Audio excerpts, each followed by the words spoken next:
راديو إيرنا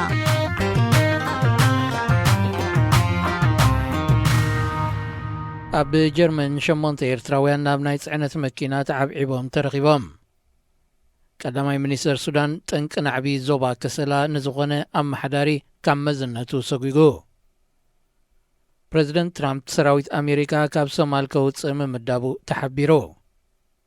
أرسال زينا سمعت صنيحكم كورات سمعتنا زرزراتو يسعب أب جرمن كبابي كتما هيليغن روز شمونت إيرتراويان نابناي صعنت مكينات عبعبهم كم سرغبو بوليس هاجر رافليتو እቶም ሓደ ቆልዓ ዝርከቦም ኤርትራውያን ምዃኖም ዝተገልጹ ሓተት ዕቑባ ኣብታ ናይ ጽዕነት መኪና ትንፋስ ክሓፅሮም ድሕሪ ምጅማሩ ባዕላቶም ናብ ፖሊስ ከም ዝደወሉ መርበባት ዜናታ ሃገር ሓቢረን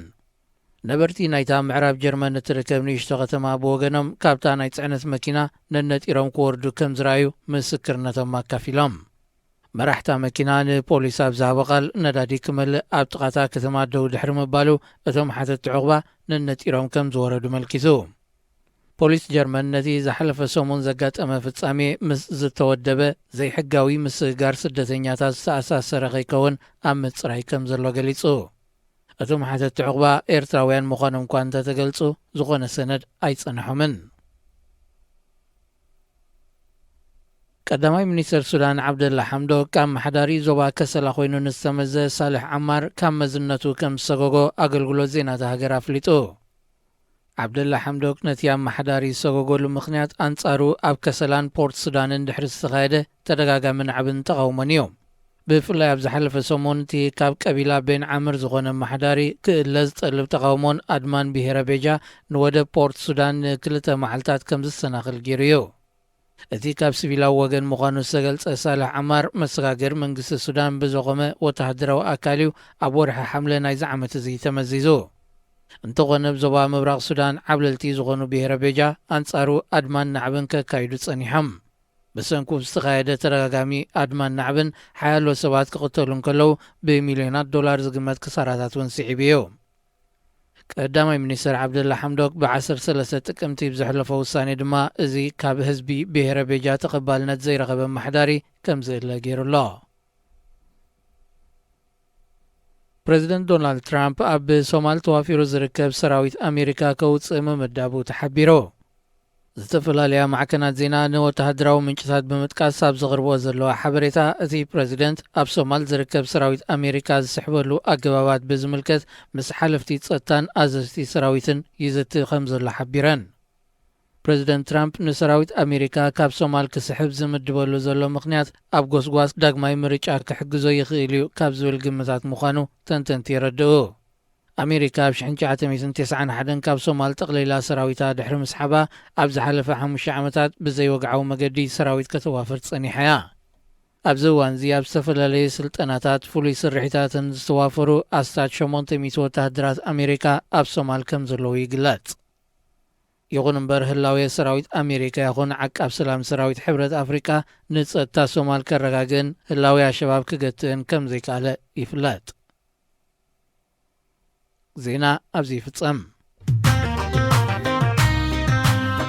راديو إيرنا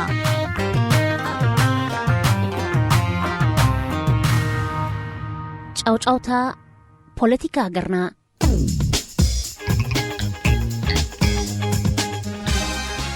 ኣብ ሃገርና ብዘሎ ኩነታት ሕጉስ ሰብ የለን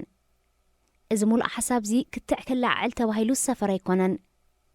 መራሒ መንግስቲ ሃገርና ንባዕሉውን በዚ ዘሎ ኩነታት ሃገርና ሕጉስ ዘይምዃኑ ደጋጊሙ ዝገልጽ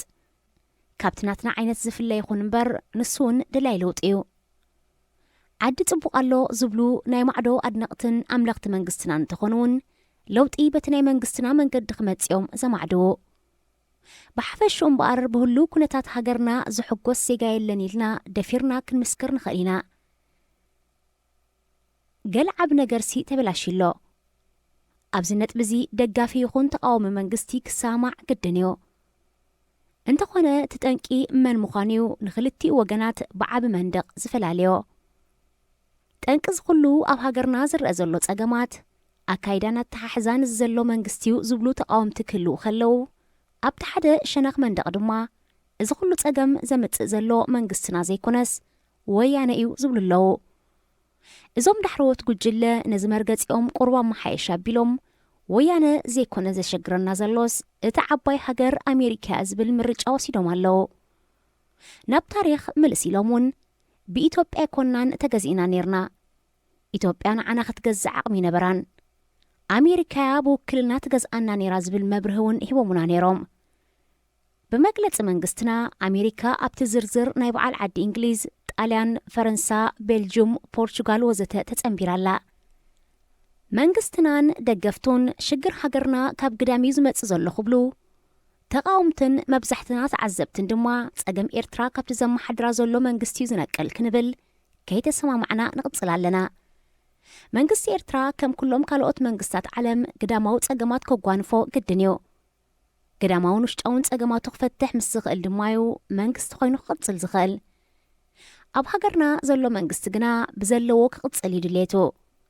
ደገፍቱን መንግስትና ይንበረልና እናበሉ ኣብ ክንዲ ኩሉ ጌጋታቱ ይምርቕዎ ንሱ ግና ኣይኮነን ትዘገርም ሓደ ሰብኣይ ጥራይ ይንበረልና ሃገርና ክትድሕን ዝብሉ ምዃኖም እዩ ኣብ ኤርትራ ንዕኡ ዝመስል ሰብ ስለ ዘየለ ብኣረዳድኦም ንሱ ብሂወት ክቕጽል ኣለዎ ብጀክኡ ካልኦት ኩሎም ሰራቕትዮም ኢሎም ዝዛረቡ ዘይልባማቱን ኣለዉ ንመንግስቲ ኤርትራ ዘይነምልኽ በቲ ሓደ ሸነኽ ለቢምና ዓሺና መንግስቲ ኤርትራ ሃገር ይመርሕ ስለ ዘሎ ሓላፍነቱ ክስከም ኣለዎ ዝብል ርእይቶ ኣሎና ኣብዚ እዋን እዚ ኤርትራ ብመንግስቲ ህግደፍ እምበር ብኣሜሪካ ይኮነትን ትመሓደር ዘላ ዘየለና ዕዳታት ባዕሉ ክወስድ ዝህንጠ መንግስቲ ከመይ ኣቢልዩ ንዝፈጥሮም ጸገማት ኣሜሪካ ትሰከመለይ ዝብል ተደጋጊሙ ከም እተገልጸ ነታ ዝሓየለት ሃገር መሪጹ ምጥቃኑ ሽግረይ ዓብ ኮይኑ እምበር ኣነስ ንፉዐ ነይረ ክብል ስለ ዝደለየዩ ኩላትና ግና ብሓባር ለውጢ ክመጽእ ከም ዘለዎ ንሰማማዕ ኢና ዘይንሰማማዓሉስ ለውጢ ከመይ ገይሩ ከም ዝመጽእ እዩ ናይ መንግስትናን ደገፍቱን መንገዲ ለውጢ ክመጽእ እንተኾይኑ ኣካይዳ መንግስቲ ኣሜሪካ ብሓፈሽኡ ኣካይዳ ምልእቲ ዓለም እዩ ክቕየር ዘለዎ እቲ ኣብዚ ግዜ እዚ መንግስትና ክቀላቐል ተስፋ ገይሩሉ ዘሎ ሃዋህው ዝሕል ኩናት እውን ካብቶም ዝበሃሉ ለውጥታት እዩ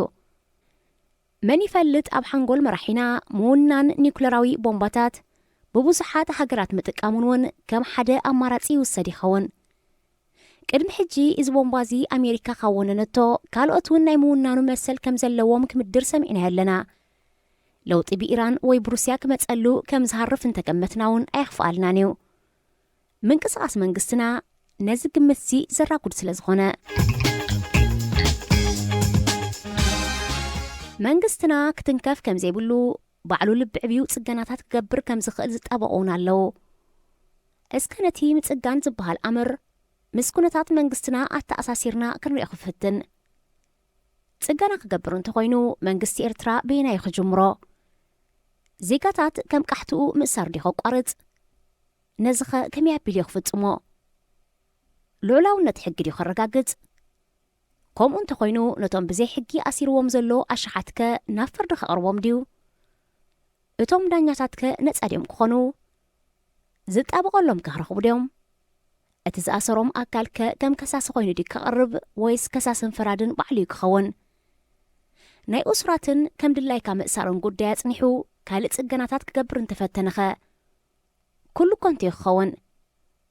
ናይ ፕረስ ናጽነት ሂብካ ብዘይ ሕጊ ተኣስር እንተኾይንካ ምርጫታት ክገብር ኢልካ ሓይልታትካ ከም ልቦም ሰባት መመንዚዖም ዝዳጉኑ እንተኾይኖም መን እዩ ብነጻ ሓሳቡ ክገልጽን ንዝሕሾ ክመርጽን ነዚ ኩሉ ገዲፉ ነቶም ብዘይ ዝኾነ ክፍሊት ዕድሚኦም ኣብ በረኻታት ዘጥፍኣሎም ዘሎ ኣባላት ሃገራዊ ኣገልግሎት ነጻ ብምልቃቕ ይጀምሮስ ክንበል ነቲ ኸይንውረር ስግኣት ኣሎና ዝብል ምስምሱ ገዲፉ ኣሎ ማለት እዩ እዞም ነጻ ተለቁ ዜጋታት ናብርኦም ክጅምሩ ስራሕ ክደልዮም ስለዚ እቲ ቁጠባ ብነጻ ክንቀስቃስ ኣለዎ ማለት እዩ ኣውፈርቲ ተኣማሚኖም ማሎም ከፍስሱ ነጋዶ ብነጻ ክንቀሳቀሱ ሰራሕተኛታት ሓራ ኮይኖም ኣብ ዝደለይዎ ዓይነት ሞያ ክሳተፉ ወዘተ እዚ ክኸውን ግና ሰብኣይ ሃገርና ዓይኑ የኽእሎዶ ኤርትራውያን ጽቡቕ ኣይግብኦምን እዩ ዝብል ኣረኣያ ከም ዘለዎ ዝምስከረሉ መራሒ ሃገር እዞም ብዘይ ዓስቢ ልዕሊ 10 ዓመት ካብ ዕድሚኦም ዘጥፍኡ ዜጋታት ጽባሕ ንኮ ስራሕ ደሊና እንተኢሎም እንታይ ክገብሮም እዩ ካብቶም ተሰውኡ ብጸትኩም ኣይትበልጹን ኢኹም ዝብል ዘረባን ናስምዐ ድዩ ከሰክፎም ክነብር ናይ ሙድቋስ መላኡኸ ክሳብ መዓስዮ ክሰርሓሉ ከምኡ እናበልና ብኩሉ ሸነኻቱ መጸገኒ ዝኸውን ክፋል እንተረኸብናሉ እንተፈቲሽና መንግስትና ኣብ እሳታቱ ኩሉ ብሓደ እተጠናነገ ምዃኑ ኢና ንርዳእ ክጽገን ዝኽእል እውን ኣይመስልን ባዕሉ እንተኾነ እውን ጽገና ዝበሃል ከም ዘየድልዮ መንቅብ ከም ዘይርከበዩ ዝነግረና እንተኽኢልና ንመንግስቲ ኣሜሪካ ክንቂራ ድማ መተሓሳሰብ የቕርበልና ንእሽቶ ኢንታ ጥራይ እውን ነይርዎ እንተዝኸውን ጌግኡ ክርኢ ኾነ ክእረም ድሉ ዘይኮነ ኣካል ክጽገን ኣይክእልን እዩ ካብ ምጉስኳስ ዘየቋረፅን ዘረባታቱ ጥራይ ዝሰምዕን መንግስቲ ግና ከየቋረፀ ሎሚ እውን ከም ትማሊ ይብለና ለውጢ መጽእ ከም ዘለውን ይደጋግመልና ድሕሪ 23 ዓመታት ሕጂ ንምዕባለ ንበጋገዝ ከም ዘለና ዝነግሩ ካድራት ይልአኽ ናትና ባጤራ ኣብ ዘይነበረና እዋን ምስ ኢትዮጵያ ተጸጊዕና ንሰርሓሉ ብዝነበርና ቁጠባና ይውንጨፍ ከም ዝነበረ የዘንትውልና 7 ዓመታት ገስጊስና 16 ዓመታት ከም እተዓንቀፍና ዘዘንቱ ጥውፅዋይ ድማ ይጽሕፎ ኣብ መኸተ ዘሕለፍናዮ ግዜ ማዕረቲ ህዝባዊ ግንባር ኣብ ሜዳ ዝጸንሖ ክኸውን እንታይ ተሪፍዎ ንምዃኑ ሃገርካ ምሕላውን ምምካትን ናይ ኩላቶም መንግስታት ሓላፍነት ዶ ይኮነን ክትከላኸለላ እንተኾይንካ ኩሉ ነገር ድዋቢልካ ዲኻ ትገብሮ ምህናፅ ከም ዘይቋረፀ ጽርግያታት ይህነፅን ይጽገንን ከም ዘሎ ዝካትዑ ይሰኣኖን እቲ ተሃኒፁ ዝብልዎ ዘለዉ ጽርግያታት ናብ ዝወስደና የብሉን ህይወት ብዙሓት ዜጋታት ሒሹ እንተተባህለ ኣብ ሓደ ደው ኢሉ ይባኽን እዩ ዘሎ ክንደይከ ካብ ዝፈትውዎ ሃገሮም ከይፈተው ተሰዲዶም ኣብቲ መስርሕከ ክንደይ ተሳቂዮምን ህይወቶም ሲኢኖምን እዚ ኩሉ እናኾነውን ጌና መንግስትና ልቢ ክዕቢ ዝጽበይዎ ኣለዉ ብሰውራ ዝመጽእ ለውጢ ኣየቕስኖምን ኣብ ሃገርና ሕንፍሽፍሽ ከይፍጠር ይሰግኡ ብተወሳኺ እውን እቲ ኣብ ሰሜን ኣፍሪቃን ማእከላይ ምብራቕን እትረኣየ ሰውራዊ ምንቅስቓስ ውፅኢቱ ስለ ዘይሕጐሶም ንኸምዚ ዓይነት ምንቅስቓስ ዝኹንኑ ኣለዉ ግዜያዊ መንግስትና እውን በቲ እትረኣየ ምዕባለታት ሩፍታት ተሰምዖ እዩ ዝመስል ብሕጂ ቀሲሉ ቁዋም ክስእለልና ምዃኑ እውን ገሊጹልናዮ ናይ ኤርትራ ኩነታት ግና እተፈለየ ክኸውን ይኽእል ውሽጣዊ ርግኣት ኤርትራ ሳላዚ ዘሎ መንግስቲ ዘይኮነስ ካብ ብስለት ዜጋታታ እዩ ዝብገስ ኤርትራ ዓዲ ዓያሹን ንሓድሕዶም ዝበላልዑን ጥራይ ኣይኮነትን ብዙሓት ለባማትን ተካእቲ ወለዶን ኣለውዋ ሬድዮ ኤረና ናጻ ድምፂ ኤርትራውያን መደብ መንስያት ኣብ ሬድዮ ኤረና ሰላም ኣብ ኩሉ ኽርናዓት ዓለም እትርከቡ ዝኸበርኩም ሰማዕቲ ሬድዮ ኤረና ብሓፈሻ ብፍላይ ከዓ ተኸታተልቲ መደብ መንእስያት ከመይ ትቐንዩ ኣብ ዘለኹሞ ሰላም ክትህሉ እናተመነና ሓሙስ ኮይኑ ንዓኹም ይኾን እዮም ዝበልናዮ መደባት ሒዝና ኣብ ሰዓትና ተረኺብና ኣሎና ክሳብ ፍጻሜ መደብና ምሳና ክትጸንሑ ብኽብሪ ዝዕድመኩም ኣኽበረት መሓሪኤ ሰናይ ጻንሖት መደብ መንስያት ኣብ ሬድዮ ኤረና መዓልቲ ደሞዝ ማዕጾ ገዛይ ብንግህኡ ተኳሕኳሐ መን ከይበልኩ ከፈትክዎ መን ምዃኑን ንምንታይ ንግሆ መጺን ፍሉጥ እዩ ቢንያሚ ብንግህኡ መጺኡ ምኽንያቱ ሎ መዓልቲ ደሞዝ እዩ ኣመለይ ስለ ዝፈልጦ ድሕር ሰላምታ ኣብ ዓራት ኣራጠጠ ቡነይ እናቃመምኩ ሽጋራይ ወላዕኩ ዘረባ ጀመረ መታን ክሰልጠና ሕጂ ኸድና ሞዝን ደሞዝ ነውጻየን ድሓር ቀልጢፍካ ንኹቤ ኣብፂሕካሉ ትምለስ ተንዝኡደና ብዘይ ዘረባ ርእሰይ ብእወታ ነቕነቕኩሉ ኩቤ እንከሓስመና እንልቅሓሉ ኣብ ስራሕ ሓዋላ ዝነጥፍ ዓሚልና እዩ ሎሚ ብንግህኡ ሒዙ ክጽበየና ከም ዝውዕል ፍሉጥ እዩ ምኽንያቱ ሎም መዓልቲ ደሞዝ እዩ ቢንያም ቁርሲ ክደሊ ፍሪጅ ከፈተ እይታ ፍሪጅ ባጣ ድያ ዘላ ሰሓቅክዎ ድሓን ሕጂ ስቤዛ ክንገብር ኢና እተን ደሞዝ ብሰውፀነየን ካላስ ንማዘር ደዋዊልና እንጀራ ተማላእ ተማን ተመሲሕና ሸዋያ ጨራሪብና ናብ ተቆልዓ ንኸይድ ዋይ ቢኒ ቀልጢፈ ዶ ይምለስ ትብለኒ ካብ ፓሪስ እንታይ ኣለካ ልሞ ዘዶንጊ እንድዒ ምሳይ ዘይትኸይድ ብዓቢኡ ናብ ተቆልዓ ንኸይድ ትብላ ኣለኻ ምሸት ከምዚልካ ዲኻ ክትከዳ نفسو عم مستيات قريبو طمته صقرن ጭሕሙን ድሕሪ ምድሳስ ኣትሓቅኻ ኣኽፊእምሽ ኣኽፊእካ ጥራይ ንዓናይ ምሳይ ተቐምቂምካ ክዳውንትኻ ገዛዚእካ ፉሒልካ ትኸዳ ነዛ ቆልዓ ካብ ገዛ ውፅእ ክንብል ሞባይሉ ኣድሃየት ዘረባ ጀሚሩ ነዊሕ ምስ ተጓዓዝና በይንኻ መኻት ስልችኒ ሞባይለይ ከፊተ ረኣኹ ሳሌም ኣብ ኦንላይን ነይራ ሰብ ኣዲስ ኣበባ ብንጉህ ኢንተርኔት ሰልጦም ደወልኩላ ገዛ ኸራይ ከም ዝኣኸለ ሞባይላ ስክሪን ከም ዝተሰብረት ድሌት ጓለይ ጉንፋዕ ከም ዝሓዛ ነገረትኒ በተዘዋዋሪ እንታይ ደልያ ፍሉጥ እዩ ምኽንያቱ ሎም መዓልቲ ደሞዝ እዩ ቢንያም ዘረባ ወዲኡ ነበረ እናስሓቐ ያዞል ዝብራዘረይ ስጸጊቡ መስተግደፍ እንተበልኩስ ነዛ 100 ዩሮ ሰዲድካ ዲኻ ክንድ ዝጠራዕራዕ ትብል ይብለኒ ኣንተ ናትካ ሓይሽ ኣነ ኸ ሳሌም ደሊና ከም ዝሓመት ነግረን ጸኒሓ ዋ እንታይ ትብል ዳሓንዲያ ኣንተ ናይ ደሉ ጓለይ ስዳሓን ነይሩ ሳሌም ሕጂ ኸ ሞባይል ኣሴራታ ተዘይ ሰድካለይ ትብላላ ቢንያም በኣግሩሞት ሰሓቐ ሰበይትኻ ሞባይል ኢላ እንቋቑሖ ድያ ትገዝእ እሞ እንታይ ደኣበልካያ በቃ 100 ወሲኻ ክሰደልክ ኢልያ ብኹለንተን ደሞስ ብ200 ክትሰድን ርእሱ ሓዘ እቲ ምኽንያት ንኽልቴና ግሉጽ ነበረ ወረቐትኪ ሓዝና 2 ዓመት ዝተቐመጥናይ ዓዲ 200 ንቐለብ ሂበና ነበረ እተን ደሞዝ ንብለን ንሰኔን እቲ ሽግር ኣብ መንጎ ክልቴና 100 ቅርሺ ጥራይ ተሪፋ በመንባራ እዩ ካብተን ኣብ ክልቴና ነረኽበን 400 ድሮ 300 ዩሮ ከም ልሙድ ከይመጻ ተቐኒሰን ነበራ በታ ዝተረፈት 100 ዩሮ ናይ ወርሒ ስቤዛ ካርድ ሞባይል ቢንያም ነታ ብፍቕራ ተጸሊሉ ዝነበረ ኣሳሳይት እንዳሹሻ ዝምስጠሉ ክዳን ዝሕንሽሸሉ ገንዘብ ካብ ኣኽ ክካወን ነበሮ እዚ ነቲ ኣብ ዝባና ዝነበረ ከይተረዳእና 600 ዩሮ ዝበጽሕ ልቓሕ ናይ ኩቤ ሓዋለ ኸይጸብጸብካ እዩ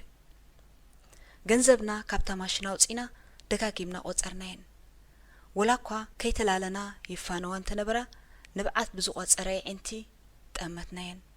ምስ ኩቤ ንኽንቋጸርን ልቓሕ ክሳብ ትቕጽል ወርሒ ከም መሓላለፈልና ንኻሓቶን ቴሌፎን ደወልኩ ቢንያም ካርድ ክገዝእ ናብ ድኳን ኣተወ ኩቤ ቴሌፎን ተቐቢሉ ልቓሕ ስለ ዘሰጋገርና ድሕሪ ምግሩናሙ ባዕሉ ንጽባሒት መጺኡ ሕሳቡ ክወስድ ምዃኑ ነጊሩ ናይ ሽጋራ ክኾነካ መሐወል ገዲፈልካ ኣለኹ በለኒ ቢንያም ካብቲ ዝነበሮ ድኳን ገጹ ከስል መሲሉ መጸ ኢዱ ንላዕልና ሰደደ ኣታ ወዲ ማዘርካ ተጸሊእዋ ጸኒሑ ከይተሓረቕታ 100 ዩሮ ክሰደልኪ ኢልያ ኣለኹ ቢኒ ነስቤዛ ክንታይ ጌርና ክንውርሕ ዓይኑ ጥቒሱ ናብቶም ኣብ ኩርናዕ ኮፍ ኢሎም ቢራ ዝጭንጉዑ ዝነበሩ ግዳም ሓዳራት ኣመልከተለይ ርዱ እዩ ወርሒ ሙሉእ ምስኦም ተሰሪዕና ገበርቲ ሰናይ ዝዕድልዎ መግቢ ክንቀለቢና ምስ ቢንያም ኩቱር ካብ መልመማት ዝተላዕለ እና ሓንሳብ ብዘይ ቃላት ክንረዳዳ ኣይንጸገመናን እዩ ዝፈረሰ ናይታ መዓልቲ መደባትና በብውሽጥና እናዘከርና ካብ ሱፐር ማርኬት ነታ ዝነበረት 10 ዩሮ ቢራ ገዚእናያ ወጻእና بحجوس منفس أبتريجا تجبرت سناي مسحنا إن تتصبنا ببيرة نفسنا تللنا تانيحة حدا قديم مخانو أكدا دونو أوز مسكرو لحبشة بتقانا خحلف رئي إيدين سلامتا أو زاوز كلو أي ملسلين أبتزنا بركو مسرع بمنباري زد حقوسي مسلنن أبقزو ستتصحفن أكت بتحت ملحسو زوج أوزنا برزربان من البات محسر تهاجرو من نابله يتصرفنا نيريخون مسبيني تتأمامتنا سحقنا تراموس بيرانا تشرس بلنالو قدن دما كأتصلوشتنا ببيرا خنتقفق إنا هكأنا كنسحقنا برنا كساب زغطس الورحي كم لمود مشت سالم بحداش موبايلا أب عين مدريني حدا كبور ريستوران تسائلا كتسدل ليا كم لمود حاو بيني أبقالي إبارات بيراتات قتيرو فيديو كول كدولي كم تلمود أدبينيام زغطس الدموز مس دولة كم زحممت كساب تنقرو مس قربابتي بون الناس تيت كتمرقايا نحناون زغطس الدموزيلنا ماذا بنحانسسنا نلومي كنستي قدني مخنياتو لمعاتي معالت دوموزي أسمرهم هايلة دم من سياد عبريدي رنا ብዓወት ሽልማት ኖቤል ብስነ ቁጠባ ኣብ ሰሙን እዚ ተረቂሖም ክርቁሑን ከለዉ ኣብ መራኸቢ ብዙሃን ብዛዕባኦም ክዝረብ ከሎ ኣብ ድቃስዮም ነይሮም። ኮሚቴ ወይ ፈረቲ ናይ ኖቤል ሽልማት ደው ኢሎም ክረኽብዎም ኣይከኣሉን። ድሕሪ ክንደይ ተደጋጋሚ ፈተነ ጻውዒት ቴሌፎን ግን ቦብ ሓደ ካብቶም ክልተ ተዓወቲ ቴሌፎኑ ብምስምዑ ከልዕላ ኽኢሉ። ቦብ ነቲ ብስራት ምስ ሰምዐ ናብ ፓውል ምስ ብጃሙ እዩ ይኸይዱ። ቦብን ፓውልን ብዙሕ ርሕቀት ኣብ ዘይብሉ ሓደ ከባቢኦም ዝነብሩ። ሽልማት ኖቤል ምዕዋቶም ዓብይ ክብሪ ዝህብ እኳ እንተኾነ ኣብ ክልቲኦም ዝምቀል እውን ናይ 1 ሚልዮን ሽልማት ገንዘብ ክቕበሉ እዮም። ኖቤል ፕራይስ ዓመታዊ ዝወሃብ ኣህጉራዊ ሽልማት ኮይኑ ኣብ ዝተፈላለዩ ዓውድታት ኣስተዋጽኦ ዝገበሩ ተመራመርቲ፣ ፖለቲከኛታት፣ ስነ ጥበባውያንን ኣፍልጦን ናይ ገንዘብ ሽልማትን ዘለዎ እዩ። እዚ ሽልማት እዚ ብ1895 ብሽወደናዊ ኢንጂነር ኬሚስት ኢንዳስትሪያሊስት ኣልፍረድ ኖቤል ዝተበገሰ ኮይኑ ብ5 ዓውድታት ማለት ብኬሚስትሪ፣ ፊዚክስ፣ ስነ ጽሑፍ፣ ሜዲሲን፣ ብሰላምን ማለት ሰላምን ርግኣትን ናይ ዓለም ኣብ መስፋን ንዝጻወቱ ኣፍልጦን ገንዘባዊ ሽልማትን ዝህብ ብሽወደናውያንን ነርዌጃውያንን ዝካየድ ናይ ዓለምና ቁጽሪ 1 ክትብሎ ዘድፍር ሽልማት እዩ። ኣልፍረድ ኖቤል ብ21 ጥቅምቲ 1933 ኣብ ስቶክሆልም ሽወደን እዩ ተወሊዱ። ኬሚስት ኢንጂነር መሃዚ እዩ ዝነበረ። ክሳብ 355 ብስሙ ዝተማህዙ ከም ዘለዉ ከዓ ይንገር። ኣልፍረድ ኖቤል ብዕለት 10 ሕዳር 1896 ኣብ መበል 63 ዕድሚኡ ክዓርፍ እንከሎ ድሕሪ ምማቱ ብምንታይ ክዝከር ከም ዝደሊ ብዙሕ ድሌታቱ ጽሒፉ እዩ ሓሊፉ። ሓደ ካብቲ ዓብይ ድሌታቱ ዝነበረ ከዓ እዚ ሎሚ ናይ ኖቤል ሽልማት ተባሂሉ ዝፍለጥ ዘሎ ኮይኑ ሓደ ዓመት ቅድመ ምማቱ ብ1895 ንሓደ ስዊዲሽ ኖርዌጃውያን ክለብ ዝፍለጥ ኩሉ ሃብቱን ጸጉኡን ብፌርማ ኣረኪቡ። ድሕሪ ምማቱ ብተኸታታሊ ዓመታዊ ሽልማት ኖቤል ዝወሃብ ኣብ ህይወት ደቂ ሰባት ዓለምን ልዑል ኣበርክቶ ንዝገበሩ ወፈዮም። ሬድዮ ኤረና ናጻ ድምፂ ኤርትራውያን ዝኸበርኩም ተኸታተልቲ መደብ መንእስያት ንሎም ዘዳለናዮም መደባት ከምዚ ዝተኸታተልኩም እዮም ነይሮም። ንምክትታልኩም ኣዚና እናመስገና ብዘቕረብናልኩም መደባት ዓጊብኩም ክትኮኑ ተስፋና እዩ። ኣብ መደብኩም መደብ መንእስያት ንዝህልወኩም ሕቶ ይኹን ርእይቶ ወይ እውን ብትሕዝቶታትኩም ክትሳተፉ ምስ ትደልዩ ብኣድራሻና radioerana@gmail.com ከምኡ ድማ ብቁጽሪ ቴሌፎንና 0049 71 61 50 76 24 ከምኡ እውን ብናይ ፌስቡክ ኣድራሻና መደብ መንእስያት ኣብ ሬድዮ ኤረና ብምባል ክትውከሱና ከም እትኽእሉ ከንሕብረኩም ንፈቱ። መደብ መንእስያት ኣብ ሬድዮ ኤረና